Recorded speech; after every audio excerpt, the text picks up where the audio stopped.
Headlines वठूं breaking news तव्हां सां शेयर कंदासीं। वफ़ाक़ी हुकूमत फुल कोड न जोड़ण ते अदालती कार्रवाई जे बाइकॉट जी धमकी ॾेई छॾी आहे। फुल कोड न जोड़ी वई त अदालती कार्रवाई जो बाइकॉट कंदासीं।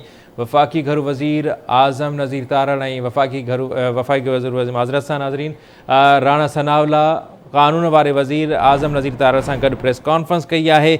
चवनि था त असांजी इस्तदा आहे त मामले ते फुल कोड जोड़ी वञे।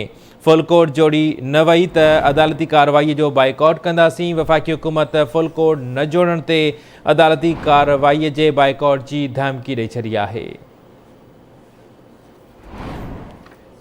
हिकु भेरो ॿीहर ब्रेकिंग न्यूज़ आहे तव्हां सां शेयर कयूं पिया। वफ़ाक़ी हुकूमत फुल कोड न जोड़ण ते अदालती कार्रवाई जे बाइकॉट जी धमकी ॾेई छॾी। राणा सनावला चवे थो त फुल कोड न जोड़ी वई त अदालती कार्रवाई जो बाइकॉट कंदासीं।